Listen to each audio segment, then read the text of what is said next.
الفريق الذي لا يقهر أرسنال بطل دوري 2003-2004، الفريق الوحيد اللي في التاريخ اللي معاه الكأس الذهبي للدوري الإنجليزي. قصة طويلة أوي للفريق اللي كسب الدوري بدون هزيمة. فانزل عيش في قناة فعز الجرس عشان توصلك كل جديد، ويلا بينا. آخر لقب فوز لأرسنال كان 2003-2004، بس عشان نحكي بقى الحكاية من الأول فهنرجع للموسم اللي فات اللي هو 2002-2003.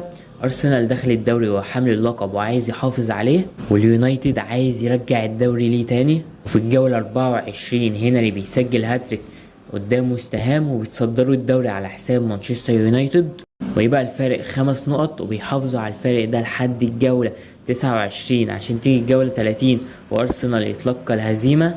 بيخسروا من نتيجة 2-0 قدام بلاكن بيرن، وفي الجولة 32 بيتعادلوا قدام استون فيلا بنتيجة 1-1 عشان ما يبقاش في فارق ما بينهم وما بين مانشستر يونايتد. ارسن فينجر كان شايف ان تشكيلته جامده جدا، مش محتاج فيها صفقات كتير. تشكيله فيها بيركام وهنري وكامبل وفييرا واندي كول وكولو توريه ولورين، فريق جامد جدا مش محتاج صفقات كتير، مش محتاج غير مركز او اتنين. ارسن فينجر قرر اللي هو يتعاقد مع الحارس ليمان، وكانت من اهم الخطوط اللي هم يفوزوا بالدوري، وجاب اهم موهبه كانت موجوده في الوقت الحالي هو خوزيه بيريز. هم دول بس صفقتين ارسنال في الموسم. الفريق ما كانش محتاج اصلا للصفقات، وارسن فينجر بخطته التكتيكيه غير كام مركز في التشكيله. كولو توريه جابه من نص الملعب ولعبه مدافع جنب كامبل، وبقى عنده ثنائيه جامده جدا كولو توريه وسول كامبل. وجاب اللاعب الكاميروني لورين من نص الملعب لعبه باك يمين، وعمل موسم جامد قوي. ارسنال بيفتتح الدوري في الاسبوع الاول بفوز على ايفرتون بنتيجه 2-1، وبيفوز في الجوله الثانيه بالنتيجتين الاربعه، وفضل يفوز لحد الجوله الرابعه مع فوز اليونايتد ومع فوز تشيلسي. 3 فرق عماله تفوز. في الجوله الخامسه بيتعادلوا مع بورنموث بنتيجتين 1-1. في الجوله السادسه بيلعبوا مانشستر يونايتد. ماتش كان جامد جدا في التكتيكات، ما كانش فيه غير فرصة او اتنين بس. في الدقيقة 80 فييرا بيطرد، وفي اخر لحظات المباراة بيتحسب ضربة جزاء لصالح مانشستر يونايتد. بيخش على تنفيذها فينيستر روي بس بيحطها بكل قوة، بتيجي في العارضة. بيخلص المباراة بنتيجة التعادل، وتتسمى المباراة دي بمعركة الأولد ترافل. وفي الماتش اللي بعده على طول أرسنال بيكسب نيوكاسل بنتيجة 3-2، واليونايتد بتفوز بفضل فينيستر روي، ما هموش ضربة الجزاء اللي ضاعت.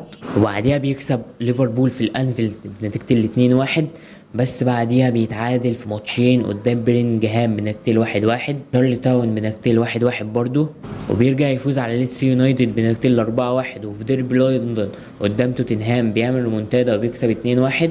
والماتش اللي بعده كان قدام بلاك بيرن. الماتش كان صعب ومقفل جدا، بس كولو توريه بيقرر اللي هو ياخد الكرة ويروح بيها ويخش ويلعب كرة بالعرض لبيركام اللي بيحطها في الجون، وبيفوز ارسنال بنتيجة 1-0. بس بيرجعوا يتعادلوا قدام بلوت تاون بنتيجة 1-1، وبعديها ارسنال بيكسب وولفرهامبتون بنتيجة 3-0.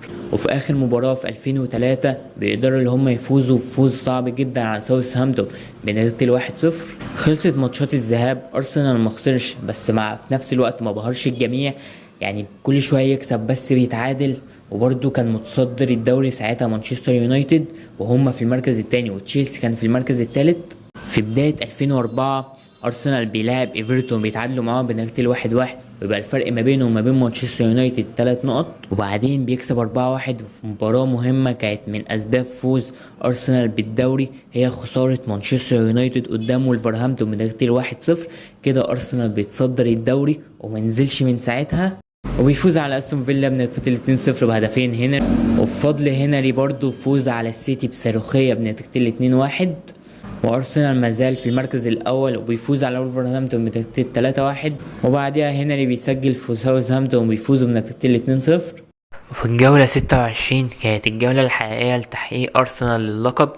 في ماتش تشيلسي ضد ارسنال، تشيلسي 1-0 في اول دقيقة، لكن فييرا بيسجل التعادل، ومن ركنية ايدو بيسجل الهدف التاني، وتبقى النتيجة 2-1 لارسنال، وبيوسع الفارق مع المركز التاني ل7 نقط.